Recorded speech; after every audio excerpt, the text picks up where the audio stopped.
Bismillah, alhamdulillah, salatu wassalam ala rasulillah wa ala alihi washabihi wa ala. Assalamualaikum warahmatullahi wabarakatuh. Ikhwan akhwat yang dirahmati Allah subhanahu wa ta'ala.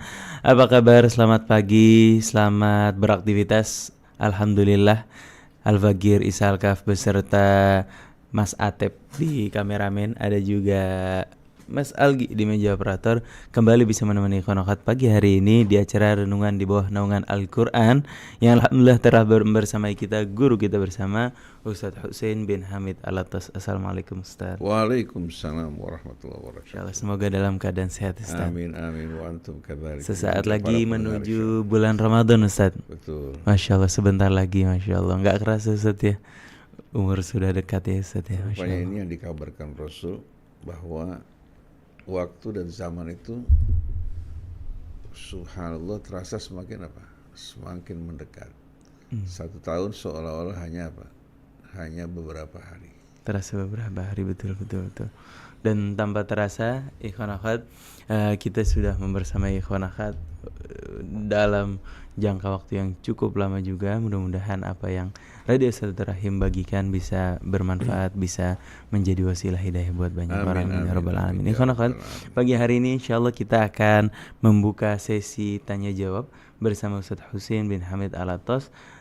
Silakan ikhwan akhwat bagi yang ingin bertanya, kirimkan pertanyaan Anda ke nomor 081111999720 atau bisa telepon di 0218451512. Sebelum kita mulai, alangkah baiknya kita buka dulu dengan baca Ummul Quran surat Al-Fatihah. A'udzu billahi minasy syaithanir rajim. Bismillahirrahmanirrahim. Alhamdulillahi rabbil alamin. Ar-Rahmanir Rahim. Maliki yaumiddin. Iyyaka na'budu wa iyyaka nasta'in. اهدنا الصراط المستقيم صراط الذين أنعمت عليهم غير المغضوب عليهم ولا الضالين.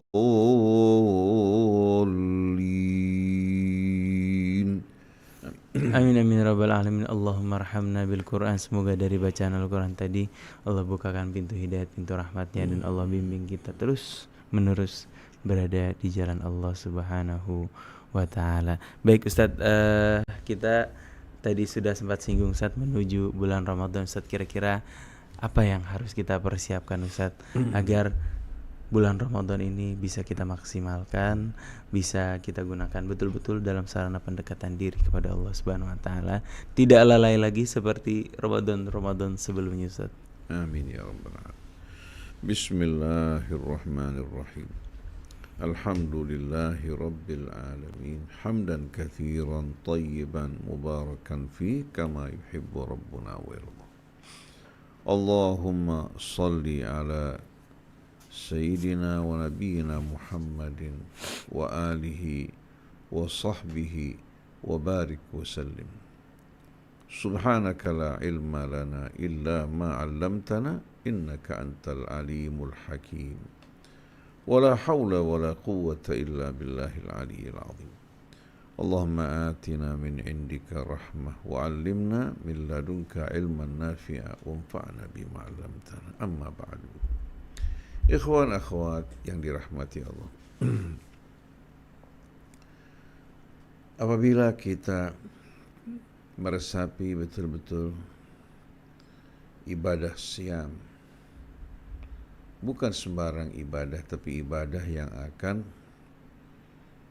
menjadikan mereka-mereka yang melaksanakannya dengan penuh kekhusyuan, mengharapkan ridha Allah subhanahu wa ta'ala, mengerjakan amalan-amalan saleh yang akan betul-betul dapat melahirkan perubahan dalam kehidupannya. Karena apabila seorang melakukan ibadah siam dengan benar, dengan penuh ketulusan, dia akan kembali seperti bayi yang baru dilahirkan ke dunia. Mengapa? Karena ibadah siam ini merupakan ibadah gabungan yang menyeluruh. Bukan hanya sebatas kita menahan lapar, menahan haus, juga menahan diri dari pasangan yang Allah halalkan bagi kita. Tapi ibadah siam ini ibadah yang ditujukan untuk mengubah seorang menjadi orang yang bertakwa. Yang artinya orang yang betul-betul menjaga dirinya, baik itu hatinya, pandangan matanya, pendengarannya, lisannya, anggota tubuhnya dari perbuatan-perbuatan yang tidak benar. Oleh karena itu pada saat seseorang menjalani ibadah siam, dia perlu berhati-hati, perlu betul-betul waspada, bukan hanya menjaga dirinya dari makanan, minuman, dan pasangan yang dihalalkan Allah, tapi menjaga hatinya. Menjaga hati agar betul-betul pada saat dia dalam keadaan berpuasa tersebut, hatinya senantiasa mengharap Allah Subhanahu wa ta'ala, mengharapkan apa-apa yang Allah janjikan di hari akhir. Dia menjaga hatinya dari apa-apa yang akan betul-betul memalingkan dari Allah Subhanahu wa ta'ala. Dia berusaha betul-betul untuk menjaga hatinya untuk tidak mengikuti wasawis syaitan yang akan dapat betul-betul berpengaruh terhadap perilakunya, terhadap ucapannya, terhadap pandangan maupun pendengaran. Maka tak heran kalau Allah Subhanahu wa ta'ala dalam surah Al-Baqarah berfirman, ya ayyuhalladzina amanu kutiba alaikumus siyam kama kutiba alal ladzina min qablikum la'allakum tattaqun ayyaman ma'dudat. Wahai orang-orang yang beriman, kutiba alaikumus siyam. Allah tidak menggunakan kata furiḍa, tapi menggunakan kata kutiba. Di samping untuk memberikan dorongan, semangat bahwa ibadah ini ibadah yang akan membawa keuntungan yang amat besar, bukan merupakan beban yang berat, tapi ibadah yang akan betul-betul memasukkan dirinya ke dalam golongan orang-orang yang bertakwa kepada Allah Subhanahu wa ta'ala dengan hanya beribadah beberapa hari saja. Dalam suasana ibadah tersebut, Allah Subhanahu wa ta'ala curahkan rahmatnya, tuangkan rasa sakinah dalam jiwanya, dan Allah mudahkan dia untuk berbuat kebaikan, dan Allah jauhkan dari hal-hal yang tidak baik. Jadi pada saat di bulan Ramadan itu merupakan dambaan harapan, kabar gembira bagi orang-orang yang mendambakan kebaikan. Ya baghiyal khairi abshir wa ya baghiyasy syarri aqsir. Begitu masuk Ramadan, malaikat menyuruh, wahai orang-orang yang mendambakan kebaikan, inilah saatnya, ini merupakan kabar gembira bagimu. Sedangkan orang yang terbiasa berbuat keburukan, hentikan. Karena bulan ini merupakan bulan kebaikan, dan Allah mudahkan bagi yang berbuat baik, mudahkan juga bagi orang-orang yang bertobat. Oleh karena itu, apabila kita menyambut ibadah siam ini dengan kehadiran bulan Ramadan, mari pertama-tama kita luruskan hati kita menghadap ke hadapan Allah, yang akan mengembalikan kita ke dalam fitrah kita ketika pertama kali Allah ciptakan. Fa'aqim wajhaka lid-dini hanifa. Luruskan wajahmu, menghadapkan wajahmu sepenuhnya kepada Allah dengan mengikuti tuntunan agamanya. Karena agama ini mengajak kita untuk menghadap kepada Allah. Fitrat Allah. Mengapa ya Rabb? Karena begitu kamu hadapkan wajah kamu kepada Allah dengan tulus, kamu kembali ke dalam fitrah kamu, allati fataran nasa 'alaiha, ketika Allah menciptakan manusia untuk pertama kalinya. Sebelum ternoda, sebelum tercemar, sebelum terbiasa dengan kebiasaan-kebiasaan yang tidak baik. Dzalika ad-dinul qayyim walakinna aktsaran nasi la ya'lamun. Itulah ad-din al-qayyim yang akan meluruskan hidupmu.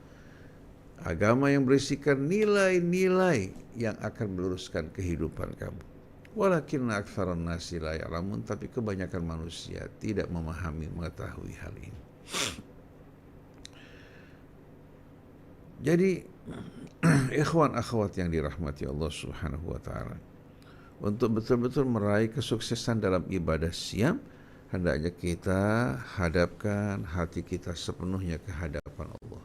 Dan jadikan ibadah siam ini merupakan ibadah yang betul-betul akan membawa kita ke dalam suasana muraqabah. Nuraqib, kita mengawasi, muraqabah itu mengawasi. Kita mengawasi bagaimana hati kita. Karena apabila hati kita betul-betul selalu betul-betul berjalan sejalan dengan keridhaannya, mengharapkan wajahnya, syaitan tidak akan mempengaruhi kita. Syaitan tidak akan mampu mengendalikan diri kita. Tapi begitu hati kita berpaling dari Allah, maka pada saat itu seperti yang Allah bilang, "Waman ya'shu an dzikrir rahman nuqayyid lahu syaitanan fahuwa lahu qarin." Begitu hati kita lengah dari Allah yang Maha Pemurah, syaitan langsung akan mengendalikan dan menyelubungi dirinya. Kata qayyadha yuqayyidu diambil dari al-qayd. Qayd itu merupakan kulit telur. Yang apa? Yang menyelubungi apa isinya. Nah, kalau manusia diselubungi oleh syaitan, menjadi kawannya, kemana dia pergi, kemana dia berbuat, dia di bawah kendali dan pengaruh syaitan. Bagaimana keadaannya? Wa innahum la yasuddunahum anis sabil wa yahsabuna annahum. Yang mengerikan, syaitan memalingkan mereka dari jalan Allah, tapi membuat mereka seolah-olah merasa diri mereka berada dalam petunjuk hidayah Allah Subhanahu wa taala.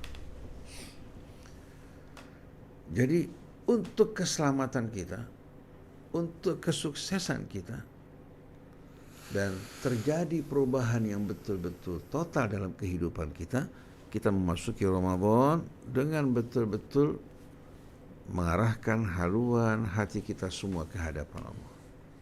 Memohon pada Allah Subhanahu wa taala untuk membantu kita agar dapat betul-betul apa?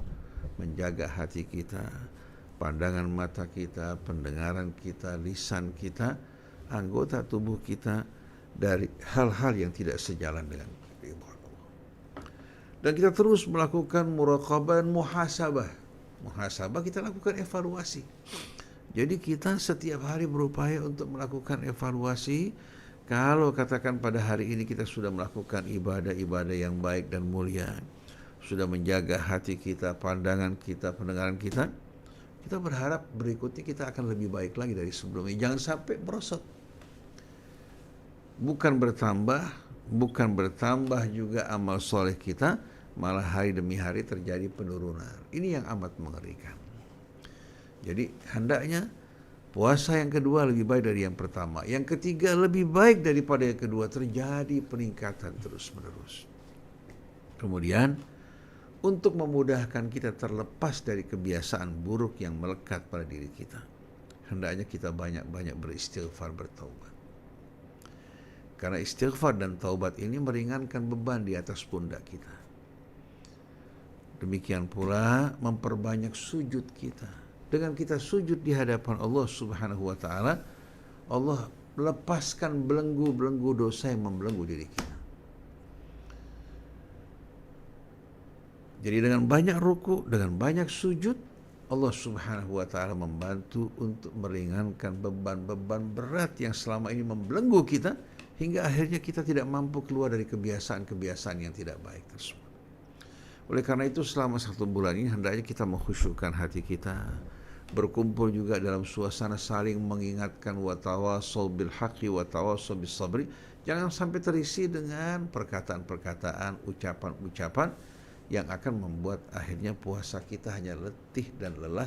Sebagaimana dalam satu riwayat, kam min sha'imin laisa lahu min siyamihi illa al-ju' wadh-dhama, atau al-ju' wal 'atash. Berapa banyak orang puasa yang didapatkan hanya lapar dan haus. Begitu juga orang yang melakukan ibadah puasa, salat. Wa kam min qa'imin laisa lahu min qiyamihi illa sahar wal ana. Berapa banyak orang-orang yang bangun malam salat, tapi yang didapatkan hanya bergadang dan keletihan. Karena apa? Karena semua hanya sebatas amalan-amalan yang tidak meresap ke dalam hati. Jadi mulai dengan kita berupaya untuk menjaga kesucian hati kita, kebersihannya, kita banyak bertaubat, banyak beristighfar, kemudian juga melakukan salat dengan penuh kekhusyuan.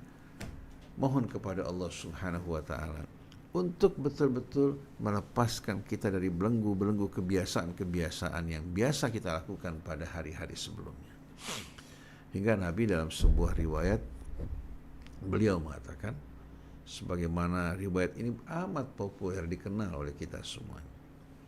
Ala inna fil jasadi mudghah idza salahat salahal jasadu kullu wa idza fasadat fasadal jasadu kullu. Ketahuilah dalam tubuh manusia ada segumpal daging. Apabila dia sehat, seluruh tubuh kita akan sehat. Apabila dia sakit, seluruh tubuh kita juga akan sakit, yaitu jantung. Bukan hati seperti yang biasa kita dengar terjemahannya, karena al-qalbu secara anatomi apa? Adalah jantung.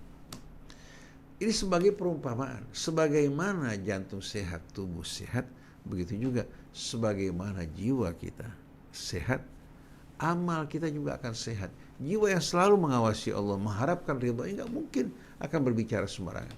Nggak mungkin juga akan mendengarkan hal yang tidak baik. Nggak mungkin juga akan memandang hal-hal yang tidak baik. Dan tidak mungkin juga dia menyalurkan syahwat di tempat yang tidak baik. Kalau hatinya selalu apa? Selalu terhubung dengan Allah.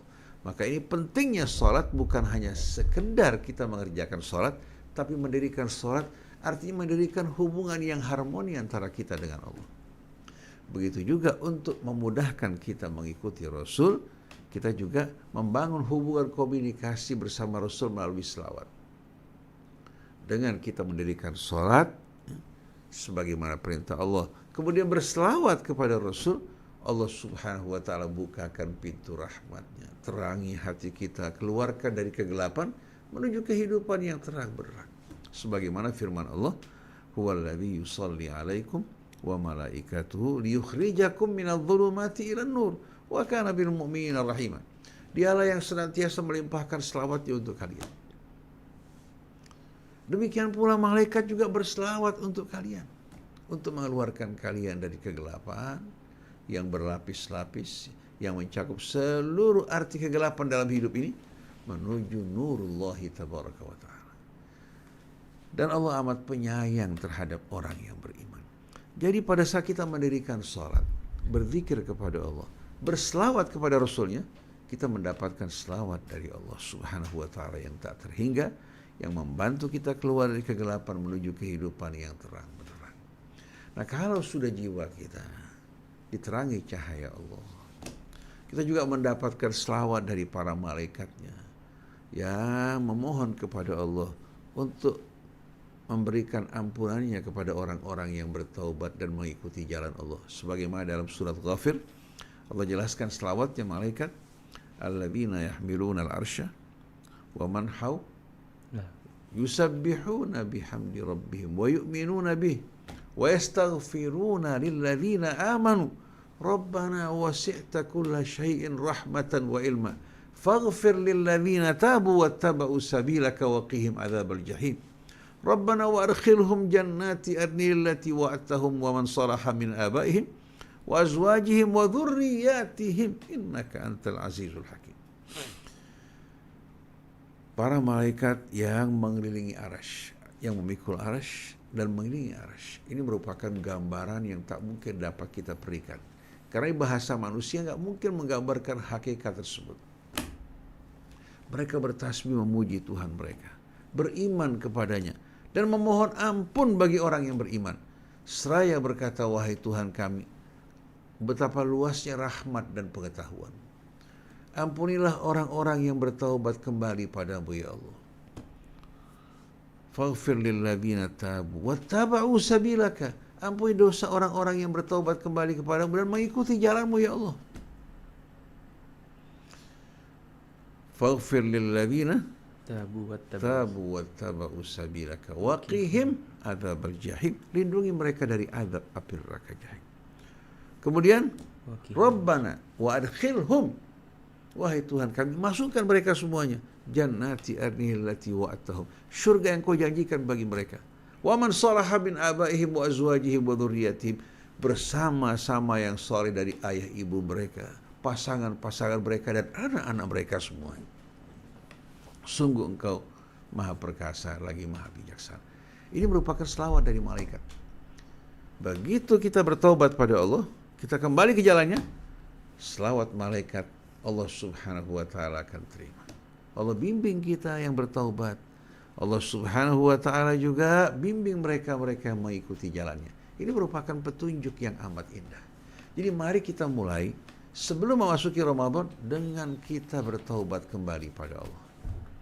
Bertaubat, kita kembali kepada Allah subhanahu wa ta'ala, banyak-banyak memohon ampun, hingga seperti ladang yang tadinya penuh dengan alang-alang, penuh dengan pohon-pohon yang rimbun, dibersihkan, kemudian dibajak, baru pada saat itu tanaman kebaikan akan tumbuh. Tapi kalau kita menanam di lahan yang penuh dengan alang-alang, niscaya pohon kita akan mati. Saripatinya akan dihisap oleh apa? Oleh alang-alang.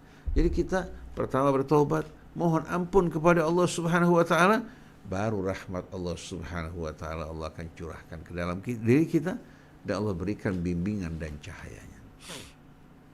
Nah, setelah kita bertaubat, memohon ampun kepada Allah, kemudian kembali mengikuti petunjuk dan jalannya, ini akan membuat hati kita dengan mudah mengikuti apa-apa yang Allah subhanahu wa ta'ala perintahkan, menjauhi apa-apa yang dilarang oleh Allah. Jadi sebetulnya menahan lapar dan haus itu bukan apa? Bukan menggambarkan seluruh ibadah siam. Itu hanya merupakan salah satunya. Karena begitu seorang perutnya kosong, syahwatnya akan meredah. Akan meredah. Perhatian yang tadi tertuju kepada makanan dan kebiasaan-kebiasaan yang sifatnya duniawi juga akan terhenti. Dan pada saat itu hatinya dengan mudah untuk fokus, ya, merenungkan kebesaran keagungan Allah subhanahu wa ta'ala. Jadi ibadah siam ini ibadah yang menyeluruh, yang mendidik kita untuk mengendalikan diri kita dengan janji Allah, la'allakum tattaqun, agar kalian menjadi orang yang bertakwa. Dan dalam satu riwayat Nabi mengatakan, man shoma ramadhana imanan wa ihtisaban ghufira lahu ma taqaddama min dhanbi. Siapa yang melakukan ibadah siam di bulan Ramadan dengan penuh keimanan, yakin akan janji Allah, ya, juga ya atas dasar imannya kepada hari akhir, mendorong dirinya sepenuhnya betul-betul apa?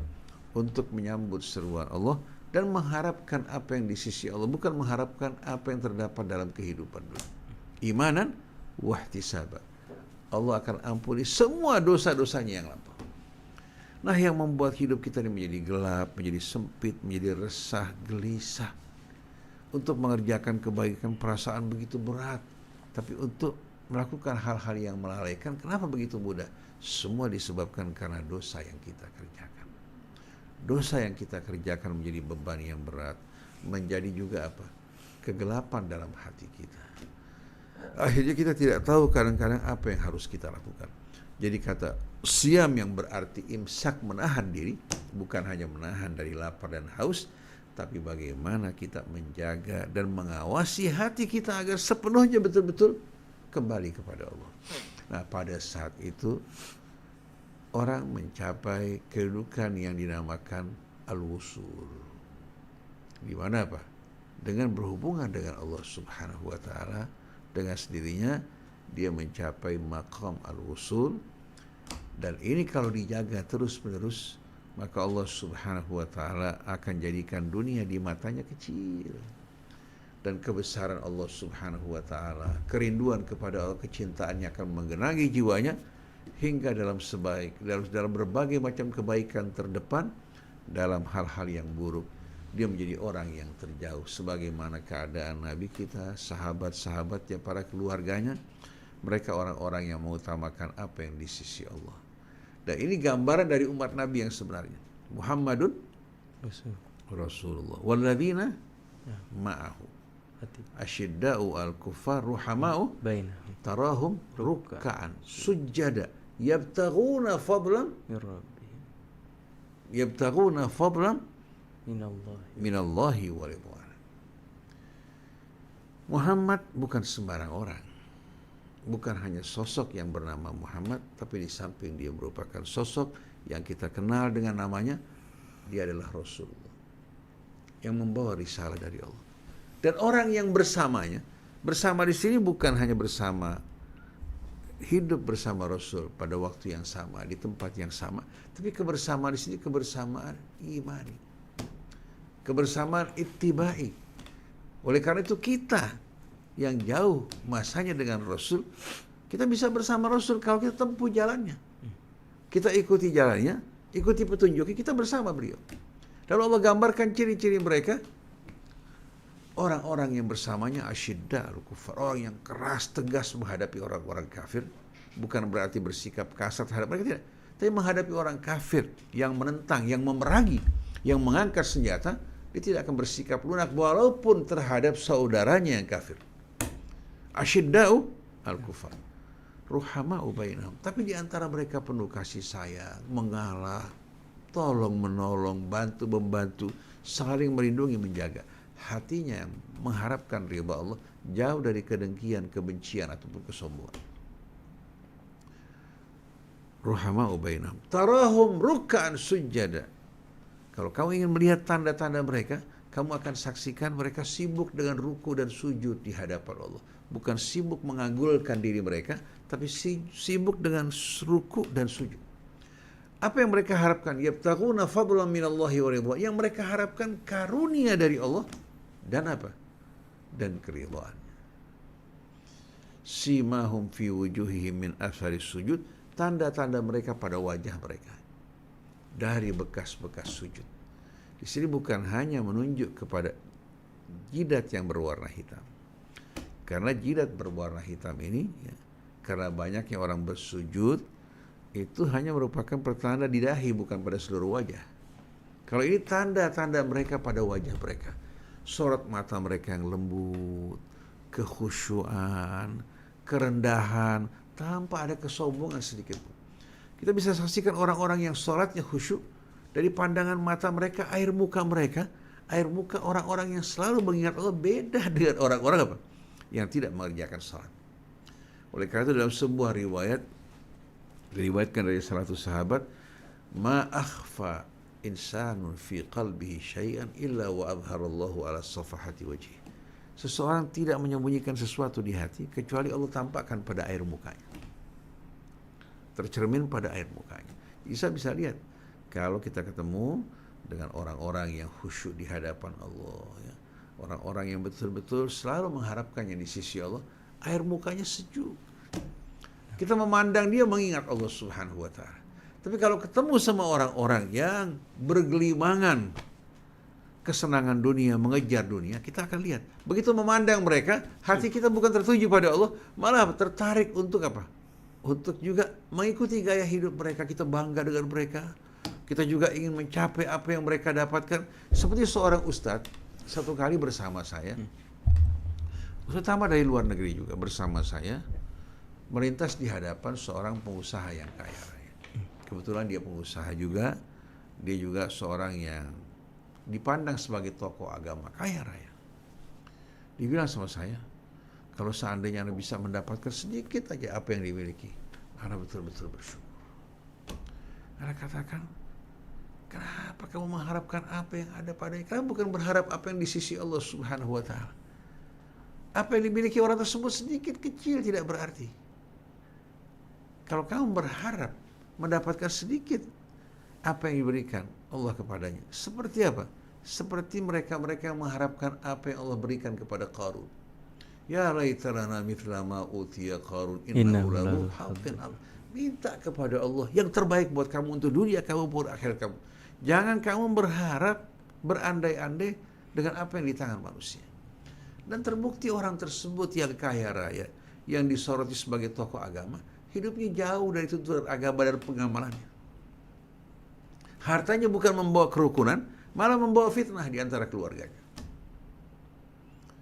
Jadi menyedihkan sekali kenapa kita ini terpaku dalam kehidupan dunia. Karena hati kita tidak kita jaga. Akhirnya kalau kita menerima amanat khianat, di saat kita berbicara juga bohong, karena ingin menutupi kekurangan atau ingin menunjukkan kelebihan kita pada orang lain. Maka betapa indahnya orang-orang yang menjadi pengikut Nabi kita. Tegas, keras menghadapi orang-orang yang ingkar, yang menentang, yang memerangi mereka. tapi lembut terhadap sesama orang yang beriman.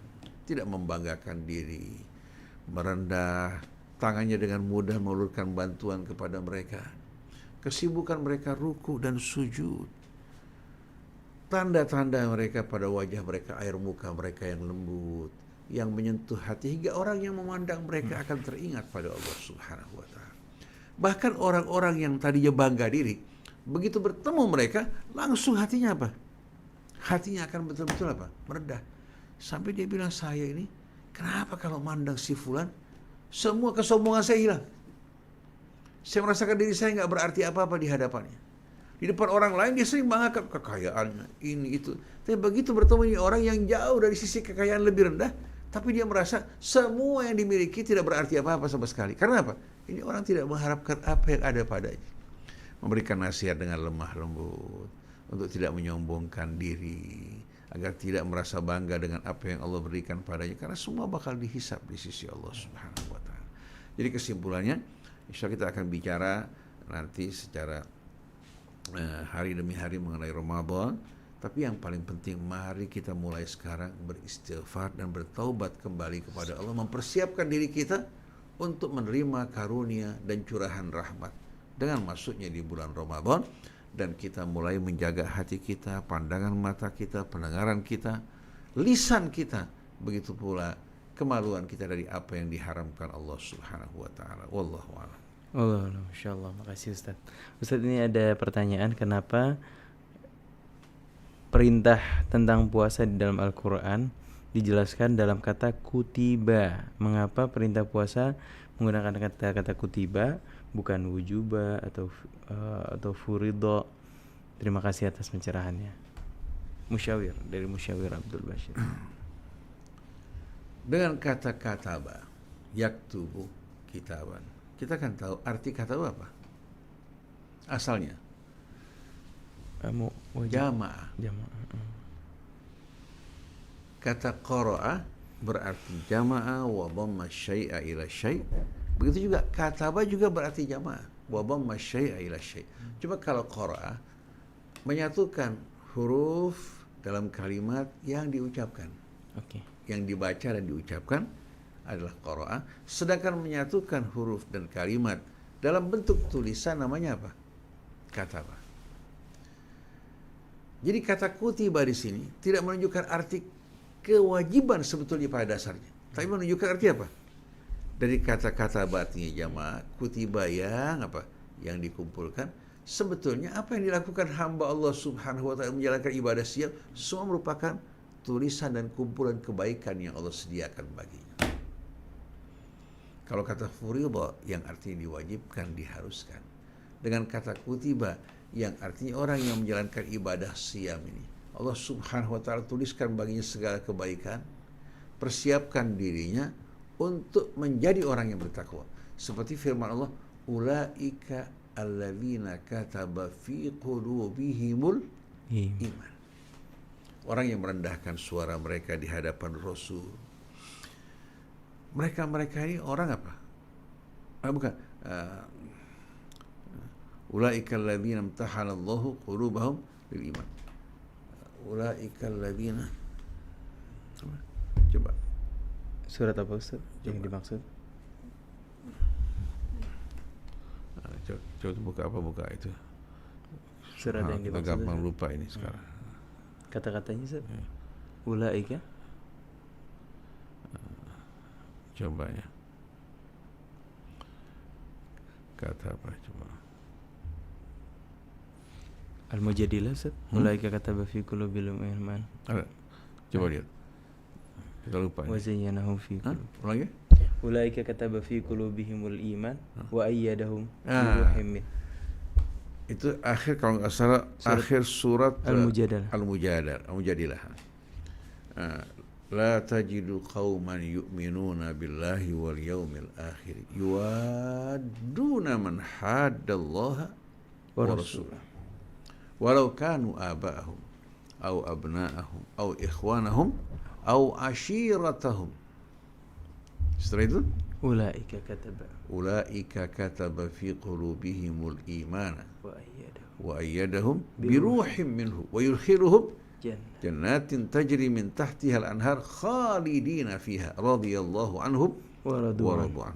Ulaika hizbullah. Ala inna hizballahi humul muflihun.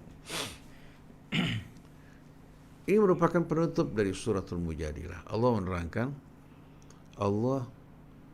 engkau wahai manusia tidak akan menjumpai kaum yang beriman kepada Allah tapi mencintai bekerja sama ya, terhadap orang-orang yang memerangi Allah dan Rasul. La tajidu qauman yu'minuna billahi wal yaumil akhir. Kau tidak akan menjumpai satu kaum yang beriman kepada Allah dan Rasulnya, yang beriman kepada Allah dan hari akhir akan mencintai orang-orang yang menentang Allah dan Rasul. Walau kanu aba'ahum au abna'ahum au ikhwanahum au ashiratahum, walaupun mereka itu anak-anak mereka sendiri. Walau kanu aba'ahum au abna'ahum, walaupun mereka ini ayah ibu mereka, putra putri mereka, atau saudara saudari mereka, atau asyirah mereka, keluarga besar mereka. Mustahil orang mengaku beriman kepada Allah, kepada hari akhirat, lalu mereka mencintai ya, kemudian bekerja sama bersama orang-orang yang memerangi Allah dan Rasulnya, walaupun mereka ini orang-orang tua mereka, anak-anak mereka, saudara-saudari mereka, atau keluarga besar mereka. Nah, orang yang tidak melakukan hal ini, tapi betul-betul sepenuhnya mereka menyerahkan loyalitas mereka kepada Allah, kepada orang-orang yang beriman kepada Allah, yang taat padanya, orang yang Allah tuliskan dalam hati mereka keimanan. Dan Allah akan mendukung mereka dengan ruh dari sisinya. Mendukung mereka dengan ruh dari sisi ini menggambarkan dukungan Allah yang luar biasa. Dan kata ruh diantaranya tertuju pada malaikat. Allah masukkan mereka ke dalam taman surganya, kekal di dalamnya untuk selama-lamanya. Allah ridha kepada mereka, dan merekalah orang yang termasuk dalam Hizbullah. Ketahuilah bahwasannya Hizbullah ini orang-orang yang beruntung. Jadi mereka betul-betul orang yang menyerahkan loyalitas mereka sepenuhnya kepada Allah dan berkumpul bersama orang-orang yang mencintai Allah. Jadi kalau kita jumpai negara-negara Arab bekerja sama dengan Trump dalam mode of peace ya, mendirikan Dewan Keamanan. Dewan Keamanan mustahil untuk menjadi Dewan Keamanan yang menegakkan keadilan. Karena Israel dilibatkan sebagai anggota, sedangkan Palestina tidak dilibatkan. Dan kita tahu selama peperangan kemarin, Trump berpihak secara total penuh kepada Israel. Yang mengherankan, kenapa negara-negara Arab ikut bergabung bersama? Saudi Arabia, Emirat Arab, Kuwait, Qatar, bahkan termasuk Mesir. Apakah Israel saudara mereka? Sedangkan Palestina itu musuh yang memerangi mereka. Sebaliknya, orang-orang yang lemah terkepung, dikelilingi oleh Yordania yang merupakan saudara mereka, tapi mengepung mereka. Israel pantas kalau memerangi mereka karena musuh. Mesir juga mengelilingi dan menutup pintu bagi mereka. Mereka dikepung, tangan mereka diikat, kemudian juga aliran logistik juga dibatasi. Demikian pula persenjataan pun apa yang diselundupkan. Tapi anehnya mereka berpihak kepada Zionis. Oleh karena itu kita berharap kepada Bapak Presiden Prabowo untuk betul-betul menyadari bahwa masuknya Indonesia dalam mode of peace yang dipimpin oleh Trump sebetulnya memasukkan kita ke dalam golongan orang-orang yang akan berbuat zalim terhadap sesama manusia. Dan kezaliman yang kita lakukan akan membuat kita terputus dari rahmat Allah. Akhirnya upaya usaha yang kita lakukan tidak akan diberkahi oleh Allah, akan berbalik merugikan kita, merugikan juga bangsa kita. Nah, mudah-mudahan kita harapkan Bapak Prabowo menjadi seorang yang piawai betul-betul. Seorang yang berjuang sebagaimana janjinya untuk menegakkan keadilan, memperjuangkan kepentingan bangsa negara. Karena kita khawatir kalau kita berkumpul bersama orang yang zalim, bila azab turun, atau bukan hanya mengenai mereka, kita pun akan terkena. Dan jangan kita ukur standar kebenaran dengan bangsa-bangsa Arab. Bangsa Arab, bangsa-bangsa yang saat ini kehilangan arah mereka. Mereka kehilangan jati diri mereka. Dulu mereka hidup tenggelam dalam kejahilian. Allah muliakan mereka dengan Islam. Sekarang mereka meninggalkan Islam yang merupakan sebab kemuliaan mereka, menjadikan Trump sebagai Tuhan yang mereka sembah. Wal'iyadzubillah. Jadi kembali, kata kataba dalam Al-Quran digunakan. Baitu kutiba, itu menunjukkan arti positif yang amat indah. Di samping menunjukkan apa? Menunjukkan, katakan keharusan, ada makna yang amat indah yang kembali kepada orang yang beriman. Contohnya ya, kita lihat. Kataballahu la'aghlibanna ana wa rusuli. Allah telah menuliskan ya, bahwa aku bersama Rasul-Rasulku termasuk orang yang beriman akan mengalahkan apa? Musuh-musuhnya. Kataballahu la'aghlibanna ana wa rusuli innallaha qawiyyun aziz. Nah, kalau ulaikal ladzina kataba fi qulubihimul iman, mereka lah orang-orang yang Allah Subhanahu wa taala tuliskan dalam hati mereka al-iman. Nah, begitu juga ya ayyuhalladzina amanu kutiba alaikumus syiyam. Apa yang dituliskan di sini? Syiyam yang merupakan bimbingan akan membawa mereka ke dalam rahmat yang Allah tuliskan dan akan menuliskan ketakwaan di hati mereka. Jadi sebetulnya dengan siam yang kita jalankan secara benar dan baik, Allah akan tuliskan ketakwaan dalam hati kita. Jadi bukan hanya menjelaskan arti keharusan yang menjadi beban. Jadi kata kutiba ini menunjukkan makna yang amat indah, di mana yang Allah tuliskan merupakan segala kebaikan bagi para shaimin, sebagaimana janjinya itu taqwallahi tabaraka wa ta'ala. Mustahil kita dapatkan tanpa rahmat dan bantuan dari Allah Subhanahu wa taala. Subhanakallahumma wa bihamdik asyhadu an la ilaha illa anta astaghfiruka wa atubu ilaik wal afu minkum. Wassalamualaikum. Waalaikumsalam warahmatullahi wabarakatuh. Jazakumullah khairan jazak Ustaz Husain pencerahannya pada pagi hari ini. Mudah-mudahan bisa jadi wasilah hidayah buat ikhwan akhwat sekalian yang mendengarkan. Mudah-mudahan bisa menjadi bekal kita sebelum kita berjumpa dengan bulan suci Ramadan, dan mudah-mudahan Allah berkahi umur kita di bulan Sya'ban ini dan Allah sampaikan umur kita di bulan suci Ramadan. Amin ya rabbal alamin. Terima kasih ikhwan akhwat yang sudah menyimak. Terima kasih Mas Atep dan juga Mas Algi di meja operator. Al-Fagir Isa Al-Kaf berserta seluruh kru yang bertugas mohon undur diri. Assalamualaikum warahmatullahi wabarakatuh. Waalaikumsalam warahmatullahi wabarakatuh.